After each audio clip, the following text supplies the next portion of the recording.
আচার খেতে পছন্দ করেন না এমন মানুষ খুব কমই পাওয়া যাবে। আমার তো ভীষণ পছন্দ আচার। আর আচার খেতে যারা পছন্দ করেন না তারা যে কোন উদ্দেশ্যের প্রাণী তারাই জানে। যাই হোক, তো আজকে আমি মুখরোচক বড়ির আচার বানাবো। এই বড়িগুলো ছিল গত বছরের। তো গত বছরের বড়িগুলো আজ আচার দেবো কাল আচার দেবো বলে দেওয়া হয়নি। যাই হোক, হ্যালো এভরিওয়ান, আসসালামু আলাইকুম ওয়া রাহমাতুল্লাহ। আশা করি প্রত্যেকে ভালো আছেন। আলহামদুলিল্লাহ, আমিও ভালো আছি। তো এই বড়িগুলো যেহেতু গত বছরের, আমি এনে রেখে দিয়েছি। 1 কেজি পরিমাণে বড়ি ছিল। তো বড়ি অনেকগুলো বেছে ফেলে দিয়েছি, নষ্ট হয়ে গিয়েছে। এখন আমি বড়িগুলো পানি দিয়ে ভিজিয়ে রাখবো 3 থেকে 4 ঘন্টার জন্য। তো 3 থেকে 4 ঘন্টা পর আমি বড়িগুলো ভালো করে ক্লিন করব। ভিজিয়ে রাখলে কি হয়, আচারটার মানে অনেক তাড়াতাড়ি হয়ে যায় এবং ভিতরটা অনেক জোসালো হয়, শুকনা থাকে না। সেই জন্য আমি ভিজিয়ে রাখি। আর ময়লাগুলো খুব তাড়াতাড়ি পরিষ্কার করা যায়।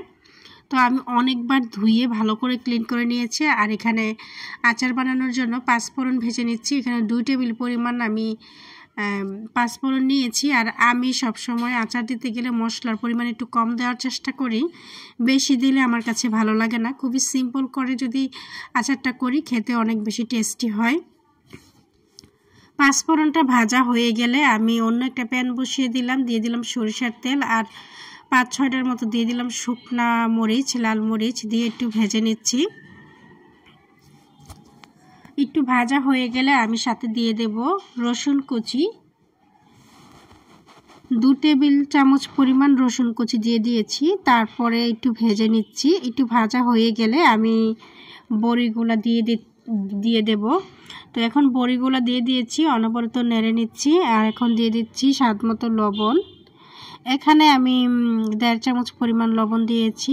আর 1 চামচ পরিমাণ হলুদের গুঁড়া, 1 চামচ পরিমাণ লাল মরিচের গুঁড়া, তারপরে 1 চামচ পরিমাণ ধনিয়া গুঁড়া, 1 চামচ পরিমাণ জিরা গুঁড়া দিয়ে দিচ্ছি। অন্যান্য সময় আচার বানাইলে আমি এই মশলাগুলি দেই না, শুধু 5 ফোড়ন দিয়ে বানাই। এবার একটু দিলাম।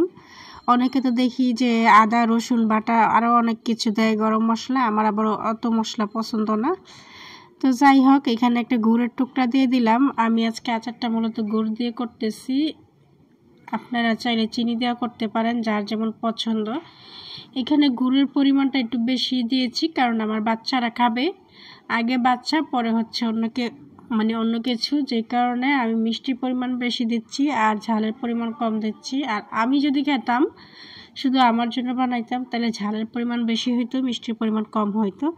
তো যাই হোক, আপনারা যারা যারা ধৈর্য ধরে আমার ভিডিওটা ফেসবুক পেজ থেকে দেখছেন, অনুরোধ করছি ফলো দিয়ে সাথে থাকবেন। আর যারা যারা ইউটিউব থেকে দেখছেন, অনুরোধ করছি আমার চ্যানেলটাকে সাবস্ক্রাইব করে দেবেন।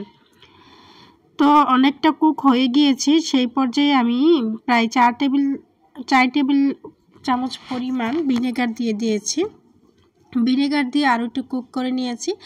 তারপর যে 5 ফোড়নটা আমি ভেজে রেখেছিলাম সেটাকে আমি গুঁড়া করেছি পাটায়, তারপর দিয়ে দিলাম। দিয়ে নেড়ে চেড়ে কুক করে ফেললাম। আসলে আচার বানানো একদম ইজি কাজ, তরকারি রান্নার থেকে অনেক বেশি সহজ। তো অনবরত নেড়ে চেড়ে কুক করে নিয়েছি। আচারটা প্রায় হয়েই এসেছে। কালারটাও দারুণ লোভনীয় হয়েছে। বড়ির আচার আমার অনেক পছন্দ, টক মিষ্টি ঝাল আচারটা। তবে বাহিরের আচারটা স্বাস্থ্যকর হয় না। বাহিরের তো এখন আচার খাওয়া ছেড়েই দিয়েছি। আচার খেতে গেলে ভালোই লাগে, ময়লা লাগে, রুচিসম্মত হয় না। সেই জন্য আমি বেশিরভাগ সময় আচার ঘরে করেই খাওয়ার চেষ্টা করি।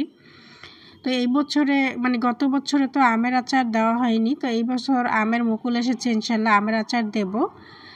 তো জলপাইয়ের আচার দিয়েছি, বড়ির আচার করে রেখেছি। ঘরে যদি 2-3 আইটেমের আচার থাকে, তাইলে আমার কাছে মনে হয় যে টক খেতে ইচ্ছা করলে, মিষ্টি খেতে ইচ্ছা করলে খাওয়া যায় ইজিলি।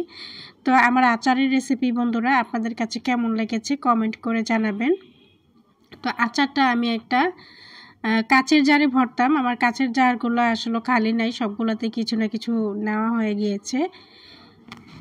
তো এই প্লাস্টিকের জারেই নিয়েছি। আমি আচার যেটাতেই করি না কেন, আমার আচার কিন্তু কোনোভাবেই নষ্ট হয় না। তো আচারটা উপর দিয়ে যেন ফাঙ্গাস না পড়ে, নষ্ট না হয়, একটু টক টক লাগার জন্য আমি ভিনেগার দিয়ে দিয়েছি। যাই হোক, আজকের মতো আল্লাহ হাফেজ।